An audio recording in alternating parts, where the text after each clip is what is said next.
Pennsylvania Democrat John Fetterman wouldn't commit to releasing his full medical records during a highly anticipated debate against Republican Mehmet Oz on Tuesday, speaking haltingly throughout the hour-long event more than 5 months after experiencing a stroke. Fetterman, Pennsylvania's 53-year-old lieutenant governor, has acknowledged that he almost died after suffering a stroke in May.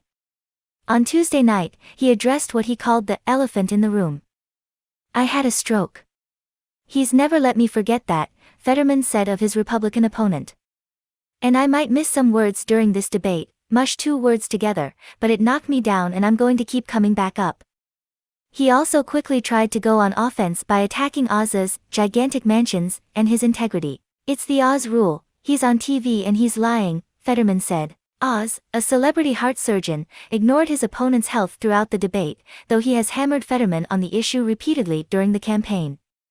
On Tuesday night, Oz attacked Fetterman's policies on crime, saying he is trying to get as many murderers out of jail as possible. "These radical positions extend beyond crime," Oz charged. He later added, his extreme positions have made him untenable.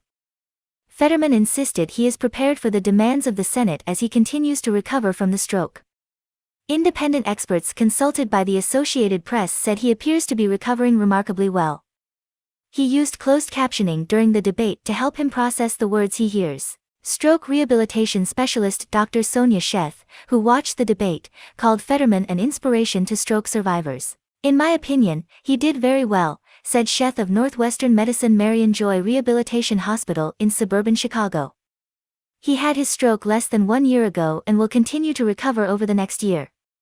He had some errors in his responses, but overall he was able to formulate fluent, thoughtful answers.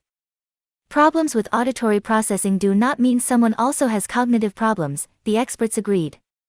The brain's language network is different from regions involved in decision-making and critical thinking. While debates have rarely swayed elections in the modern era, the intense national interest in the primetime affair, particularly in Fetterman's performance, suggested this debate could prove decisive in an election central to the Democrats' urgent fight to retain their Senate majority. For Democrats, there is no better pickup opportunity in the U.S. than the race to replace retiring Republican Senator Pat Toomey in a state Biden narrowly carried in 2020. For much of the year, it looked as if Fetterman was the clear favorite, especially as Republicans waged a nasty nomination battle that left the GOP divided and bitter.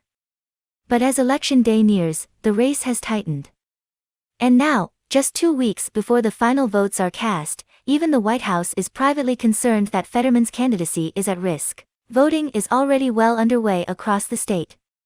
As of Tuesday, 639,000 votes had already been cast. Fetterman's speech challenges were apparent throughout the night.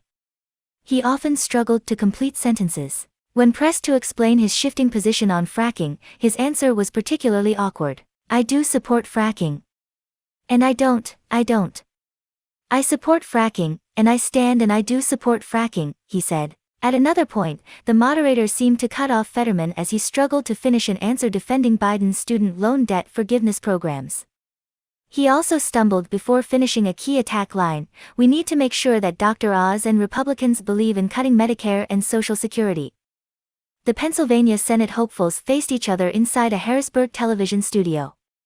No audience was allowed, and the debate host, Nexstar Media, declined to allow an AP photographer access to the event. The meeting was the first and only major statewide debate this year in Pennsylvania, since Democrat Josh Shapiro and Republican Doug Mastriano couldn't reach an agreement on terms for a gubernatorial debate. Fetterman is a star in progressive politics nationwide, having developed a loyal following thanks in part to his blunt working-class appeal, extraordinary height, tattoos and unapologetic progressive policies. On Tuesday, the 6'9" Democrat swapped his trademark hoodie and shorts for a dark suit and tie. But Fetterman's health has emerged as a central issue over the election's final weeks, even as candidates elsewhere clash over issues like abortion, crime and inflation. Oz had pushed for more than a half-dozen debates, suggesting that Fetterman's unwillingness to agree to more than one is because the stroke had debilitated him. Fetterman insisted that 1 debate is typical, although 2 is more customary, and that Oz's focus on debates was a cynical ploy to lie about his health. Democrats noted that the televised debate setting likely would have favored Oz even without questions about the stroke. Oz is a longtime television personality who hosted The Dr. Oz Show weekdays for 13 seasons after getting his start as a regular guest on Oprah Winfrey's show in 2004.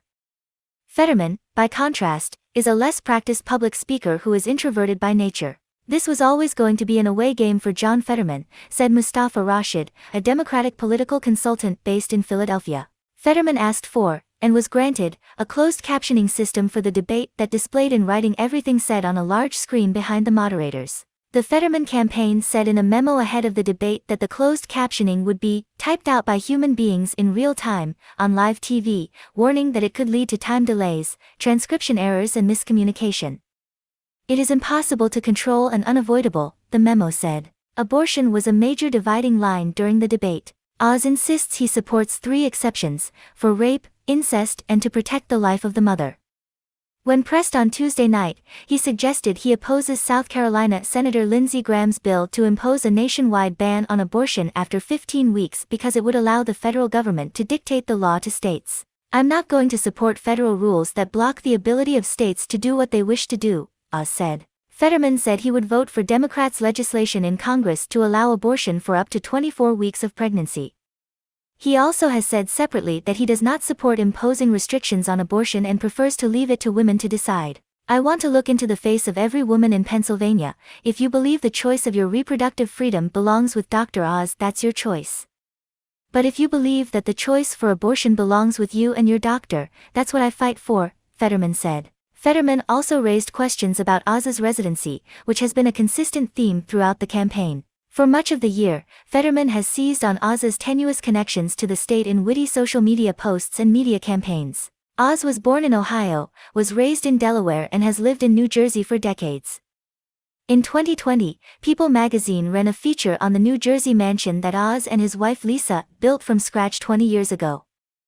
Later that year, Oz formally adopted a Pennsylvania address.